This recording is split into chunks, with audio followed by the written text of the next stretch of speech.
వందనాలు. దేవుని వాక్య భాగంలో నుంచి ఈనాటి మన యొక్క ఆత్మీయ దిన ఆహారముగా యెషయా గ్రంథం 50వ అధ్యాయము 4వ వచనం చదువుకుందాం. యెషయా గ్రంథం 50వ అధ్యాయము 4వ వచనము. అలసిన వానిని మాటల చేత ఓరడించు జ్ఞానము నాకు కలుగునట్లు శిష్యునికి తగిన నోరు యెహోవా నాకు దయచేసి ఉన్నాడు. శిష్యులు వినునట్లుగా నేను వినుటకై ఆయన ప్రతి ఉదయమున నాకు వినుబుద్ధి పుట్టించుచున్నాడు. ప్రభువు యెహోవా నా చెవికి వినుబుద్ధి పుట్టింపగా నేను ఆయన మీద తిరుగుబాటు చేయలేదు, వినకుండా నేను తొలగిపోలేదు. చదవబడ్డటువంటి ఈ లేఖన భాగంలో అలసిపోయి నిరాశ నిస్పృహలో ఉన్న వారిని మాటల చేత ఓరడించే జ్ఞానము దేవుడు నాకు దయచేసి ఉన్నాడు. ఒక శిష్యునికి తగిన నోరు ఎలాగైతే ఉంటుందో బోధించటానికి, అది నాకు దయచేశాడు దేవుడు అని మరి ప్రవక్త రాస్తున్నాడు. అలాగే ఆయన నాకు వినుబుద్ధిని పుట్టించాడు కనుక నేను ఆ వినే బుద్ధి నాకు ఉండడం వల్ల నేను మరి తిరుగుబాటు చేయలేదు, ఆయన మాటలు నేను విన్నాను అని యెషయా భక్తుడు రాస్తున్నాడు. ఇది ఒక విధంగా చెప్పాలంటే ఈ ప్రవచనం ప్రభు అయిన యేసుక్రీస్తు వారికి సంబంధించిన ప్రవచనం. అలాగనే అది మనకు కూడా మరి వర్తిస్తుంది. ఎందుకంటే ఆయన మాటలు మరి మనిషిని ఓరడించేటువంటి మాటలు, మనిషిని బలపరిచే మాటలు. ఆ మాటలు ప్రభు అయిన యేసుక్రీస్తు వారి యొక్క మాటలు లేదా దేవుని వాక్యం ఎలాంటిదంటే మనల్ని బ్రతికించేది, మనల్ని ఓరడించేది, మనల్ని ఓదార్చేది, మనల్ని ధైర్యపరిచేది. ఆ మాటలు అంత శక్తివంతమైనటువంటి మాటలు కాబట్టి భక్తుడు మరి చెబుతున్నాడు, ఆ జ్ఞానం నాకు కలుగునట్లుగా నేను ప్రతి ఉదయం ఒక శిష్యుడు గురువు దగ్గర కూర్చొని నేర్చుకున్నట్లుగా విన్నట్లుగా నేను నా తండ్రి దగ్గర నుంచి నేను నేర్చుకుంటున్నాను. ఆయన నాకు వినే బుద్ధిని పుట్టించాడు, అవి నేను వింటున్నాను. వాటిని నేను తీసుకుని నేను కూడా ఇతరులను ఓరడిస్తున్నాను, ఇతరులకు జ్ఞానం చెప్తున్నాను, ఇతరులకు నేను మరి తెలియపరిచి వారిని కూడా బలపరుస్తున్నాను. అలాంటి బుద్ధిని నాకు దేవుడు దయచేశాడు అని చెప్తున్నాడు. మనం ఆలోచన చేసినట్లయితే ప్రభు అయిన యేసుక్రీస్తు వారి లోకంలో ఉన్నప్పుడు ఆయన మాట్లాడిన మాటలు ఓరడించే మాటలు. ప్రయాసపడి భారం మోసే జనులారా నా యొద్దకు రండి, నేను మీకు విశ్రాంతిని ఇస్తాను. అది ఊరడించి అలసిపోయి సొలసిపోయి సొమ్మసిల్లిపోయి చిక్కుబడిపోయి సమస్యల్లో నెమ్మది లేని స్థితిలో ఉన్న వారిని ఆయన పిలుస్తున్నటువంటి ఒక అద్భుతమైనటువంటి ఒక కాలింగ్ అనమాట. ఆ పిలుపులో ఊరడించే మాటలు ఉన్నాయి. ఆ మాటలు మనిషిని ఓదార్చేటువంటి మాటలుగా ఆ మాటలు ఉన్నాయి. ఆయన వాక్యము, ఆయన మాటలు మనల్ని బలపరిచేవిగా ఉన్నాయి. ఆయన మాటల్లో ఒక చోట రాస్తాడు, ఆయన దయగల మాటలకు ప్రజలు ఆశ్చర్యపడ్డారు అని రాస్తుంటుంది. శిష్యులు అంటారు, ప్రభువా నీవు విడిచి ఎక్కడికి వెళ్తాం మేము, నీవు నిత్య జీవం కలిగిన మాటలు చెప్పేవాడవు అని. యోహాను సువార్త 8వ అధ్యాయం 26వ వచనంలో యేసయ్య అంటారు, నేను నా తండ్రి యొద్ద వినిన సంగతులే మీకు చెప్తున్నాను అంటాడు. నేను నా తండ్రి దగ్గర ఏం విన్నానో అవి మీకు చెప్తున్నాను అంటున్నాడు. అలాగనే మనము దేవుని వాక్యంలో నుండి ఆయన స్వరాన్ని విని, ఉదయమే ఆయన మాటలు విని మనం కూడా వాటిని ఇతరులకు మనం చెప్పగలిగే వారంగా ఉండాలి. ఇతరులను ఓదార్చే వారంగా మనం కూడా ఉండాలి. ఈ 8వ అధ్యాయము 26వ వచనంలో ఆ మాట మనం చూస్తాం. మిమ్మును గూర్చి చెప్పుటకును తీర్పు తీర్చుటకును చాలా సంగతులు నాకు కలవు, కానీ నన్ను పంపినవాడు సత్యవంతుడు, నేను ఆయన యొద్ద వినిన సంగతులే లోకమునకు బోధించుచున్నాను. ఆ తండ్రి స్వరాన్ని విని, దేవుని స్వరాన్ని విని, పరలోక తండ్రి స్వరాన్ని విని ఆయన ఏం ఆదేశించాడు, ఆయన ఏం విన్నాడు అది లోకానికి చెప్పాడు. అట్లాగే మనం వాక్యపు స్వరాన్ని మనం వినాలి, వాక్యపు స్వరాన్ని వినాలి, దేవుని స్వరాన్ని మనం వినాలి. సమూయేలు విన్నట్లుగా మనం విని వాటిని మనం ఇతరులకు మనం చెప్పాలి. ఆయన దగ్గర నేర్చుకుని, ఆయన దగ్గర ఓరడించే జ్ఞానం ఉంది, అలసిన వారిని ఓరడించే జ్ఞానం ఉంది. కాబట్టి అది మనం విని యేసయ్య వలె ఆయన యొద్ద మనం విని మనం ఇతరులకు చెప్పగలిగే ప్రతిదీ కూడా మనం నేర్చుకోవాల్సిన అవసరం ఉంది. ప్రతి ఉదయం అది జరగాలి. ప్రతి ఉదయం అది జరగాలి.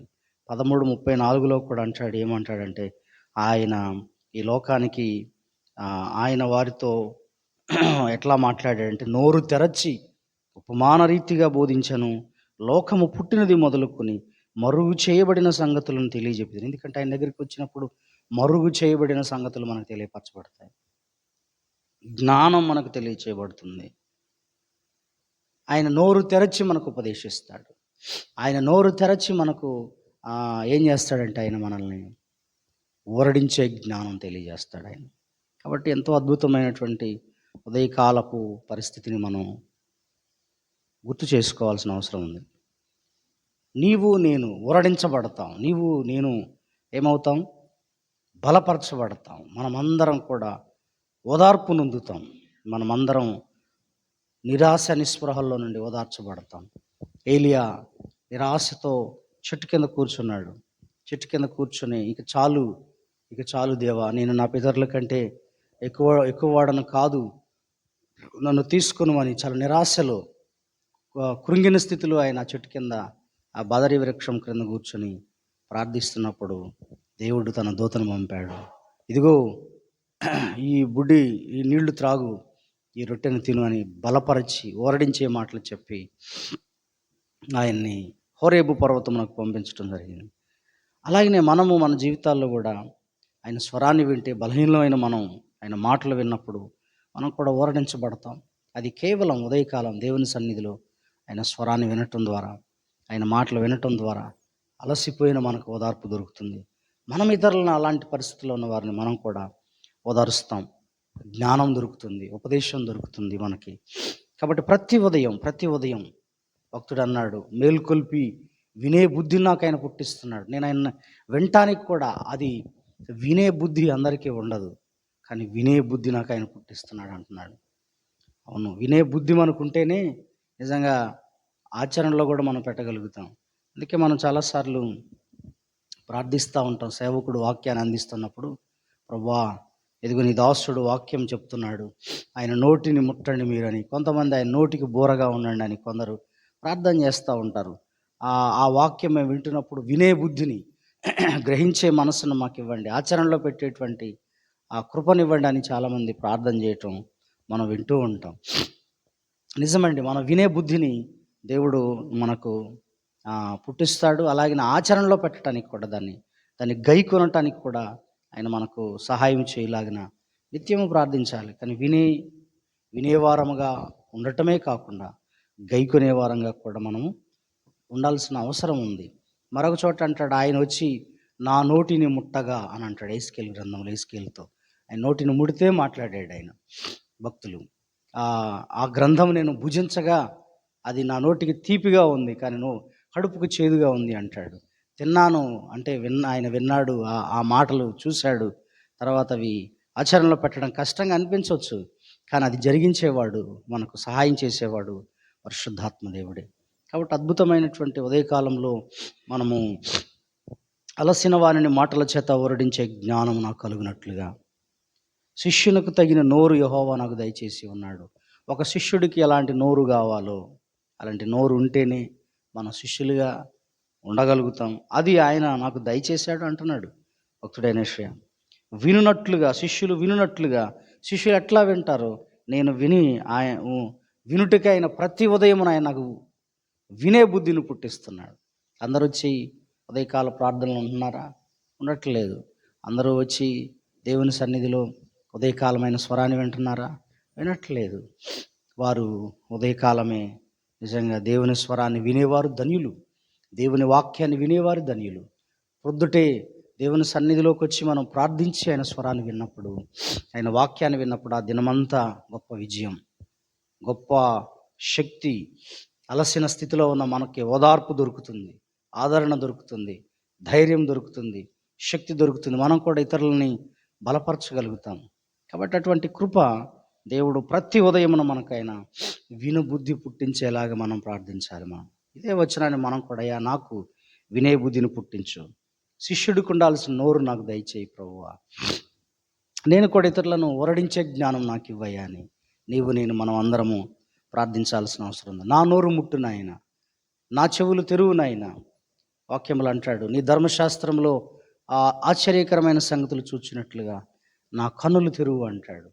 మరొక చోట అంటాడు, చెవులు గలవాడు వినుగాక అంటాడు. యేసు ప్రభువారు ఏమంటాడంటే చెవులు గలవాడు వినుగాక అంటే మనం ఆయన చూడాలి, ధర్మశాస్త్రంలో ఉన్న ఆయన సంగతులు, ఆయన వాక్యమును చదవాలి, ఆయన స్వరం వినాలి మనం. అంటే మన ఆత్మ నేత్రాలు తెరవబడితే ఆ వాక్యం మన లోపలికి వెళ్తుంది, పనిచేస్తుంది. లేని పక్షంలో అది పని చేయదు. కాబట్టి ఈ వచనాన్ని మనం తీసుకుని ప్రార్థన చేయాలి. ప్రభువా, అలసిన వారిని మాటల చేత ఆవరణించే జ్ఞానం నాకివ్వు, శిష్యునికి తగిన నోరు నాకు దయచేయి, శిష్యులు వినున్నట్లుగా నేను కూడా నీ స్వరాన్ని వినే బుద్ధిని ఉదయమున నాకు పుట్టించాయని ప్రార్థన చేద్దాం. ఈ దినమంతా దేవుడు నిన్ను నన్ను మరి ఆయన మాటల చేత ఓరడించే జ్ఞానం ఇస్తాడు మనకు. ఆయన ఇంకా అనేకులు నిరాశ నిస్పృహలో ఉన్న వారిని మనం కూడా బలపరచగలుగుతాం, మన కుటుంబాన్ని మనం బలపరచగలుగుతాం. ఇదిగో దేవుడు నాకు ఈ సందేశాన్ని ఇచ్చాడు, ఇదిగో దేవుడు ఈ వాక్యం ద్వారా నాతో మాట్లాడాడు కనుక నీవు భార్యతో చెప్పు, ధైర్యంగా ఉండు, పిల్లలను ధైర్యంగా ఉండు, ఏం పర్వాలేదని మనం ఓదార్చగలుగుతాం, ధైర్యపరచగలుగుతాం. ఆయన స్వరాన్ని మనం విన్నప్పుడు మనం కూడా అంతే ఆ నిత్యజీవపు మాటలను బట్టి నిత్య జీవం వైపుకు నడవగలుగుతాం. ఈ ఉదయకాల సమయంలో ప్రతిరోజు ఉదయం ఆయన స్వరాన్ని వినేవారు ధన్యులు. ఆయన యొక్క మాటలు వినే బుద్ధి పుట్టించేవారు, వినే బుద్ధి మనకున్నప్పుడు నిజంగా మనం ఎంతో ధన్యులు. కనుక మనం ఇటువంటి వాక్యాన్ని మనం తీసుకుని ప్రార్థన చేసుకుందాం. దేవుడి మాటలు దీవించునుగాక. ఆమేన్. ప్రార్థన చేసుకుందాం. ప్రేమగల తండ్రి, పరిశుద్ధుడవు, నీవు మహోన్నతుడవు తండ్రి, సర్వోన్నతుడు అయ్యా, సర్వశక్తి గల దేవుడవు. నీ మాట చేత ఈ లోకాన్ని సృజించారయ్యా. నీ మాట చేత సమస్తాన్ని కలుగజేశారు. నాయనా మీకు స్తోత్రాలు. నీ మాటల్లో జీవం ఉందయ్యా, నీ మాటలో జ్ఞానము. కనుక తండ్రి, ఇదిగో నీ వాక్యంలో రాయబడిన రీతిగా ఆనాడు భక్తుడైనటువంటి నాయన యెషయా ప్రార్థిస్తున్నాడు, ఓరడించే జ్ఞానము, అలసిపోయిన వానికి ఓరడించే జ్ఞానము ఇచ్చువాడు నీవని. శిష్యుడికి ఉండాల్సిన నోరు ఎలా ఉండాలో అటువంటి నోరు నాకు దయచేసి ప్రతి ఉదయమున నీ మాటలు వినేటట్లుగా చేయమని నేను ప్రార్థించినట్లుగా మేము కూడా ప్రభు ప్రార్థిస్తున్నాము తండ్రి. అవునయ్యా, నేను ప్రభువా, ఇదిగో అలసిపోయిన వారిని నేను ఓరడించే జ్ఞానం నాకు ఇవ్వండి తండ్రి. అయ్యా, ప్రతి ఉదయమున నీ స్వరాన్ని వినే బుద్ధిని, నీ వాక్యమును వినే బుద్ధిని నాకు దయచేయను ఆయన. సహాయము చేయి తండ్రి. అయ్యా, ఒక శిష్యుడు ఎలాగైతే నేర్చుకుంటాడో అటువంటి తగిన నోరు నాయన, తగిన నోరు నాకు కూడా దయచేయండి, సహాయం చేయండి నాయన. ఎందరో జీవితాలు ఉదయకాలంలో, ప్రతిదినము ఎందరో జీవితాలు బలహీనమైపోయి నిరుత్సాహకరమైన స్థితిలో ఉంటున్న వాళ్ళు ఎంతోమంది ఉన్నారయ్యా. కృంగిన స్థితిలో ఉంటున్న వాళ్ళు ఎందరో ఉన్నారు. అట్టి వారిని మేము బలపరచాలి. నిరాశ నిస్పృహల్లో తమ జీవితాలని చాలించేవారు ఎందరో ఉన్నారయ్యా. అట్టి వారిని మేము అందరం బలపరచాలి తండ్రి. అయ్యా, మేము ఊరడించాలి మీ జ్ఞానంతో. మీ మాటలు మాకు అందించండి అయ్యా, నా నోటికి అందించండి తండ్రి. నాకు వినుబుద్ధిని పుట్టించు తండ్రి, నాకు సహాయము చేయి నాయన. ఈ దినమంతా మీ తోడు, మీ కృపను అనుగ్రహించండి అయ్యా. ఇదిగో నీ యొక్క మరి నీ ధర్మశాస్త్రంలో ఆశ్చర్యకరమైన సంగతులు చూచే విధంగా కన్నులు తెరువయ్యా. వ్యర్థమైన వాటిని చూడకుండా కన్నులు త్రిప్పివేయండి నాయన. వ్యర్థమైన మాటలు మాట్లాడకుండా నోటికి చిక్కము ఉంచండి. శిష్యుడికి ఉండాల్సిన నోరు ప్రభు నాకు అనుగ్రహించండి, మాకు అనుగ్రహించండి. దయ చూపించి సహాయం చేయమని ప్రార్థిస్తున్నాం. ఎందరో జీవితాలు కట్టబడాల్సిన అవసరం ఉందయ్యా. ఎందరో బ్రతుకులు దారుణమైపోయిన పరిస్థితుల్లో ఈ రోజున మేము చూస్తున్నామయ్యా. అలాంటి వాతావరణంలో నాయన నిజమే, మాకు శిష్యుడికి ఉండాల్సిన నోరు కావాలి, శిష్యుడికి ఉండాల్సినటువంటి నాయన వినే బుద్ధి కావాలి నాయన. ప్రతి ఉదయం వాటిని పుట్టిస్తానంటున్నావు, అది అనుగ్రహించు నాయన. మాకు కూడా కృప చూపించండి, సహాయం చేసి మీరు మహిమ పొందమని ఈ దినమంతా మీరు మాతో కూడా ఉండండి అయ్యా. సమస్త ఆశీర్వాదాలకు నీవు కారణభూతుడవు తండ్రి. అయ్యా, మమ్మలను సజీవు లెక్కలో ఉంచారు తండ్రి. నాయన, ఈ దినమందు నీ సన్నిధిలో ఈ విధంగా కూర్చుని ప్రార్థించుకునే ధన్యత మాకు ఇచ్చారు. అందును బట్టి మీకు కృతజ్ఞతాస్తుతులు అర్పించుకుంటూ ఈ రోజంతా మీ తోడు సహాయము మాకు అనుగ్రహించి మీరు మహిమ పొందమని ఘనత మహిమ ప్రభావాలు చెల్లించుకుంటూ మా ప్రభు అయిన యేసుక్రీస్తు వారి నామం పేరట ప్రార్థిస్తున్నాము తండ్రి. ఆమేన్.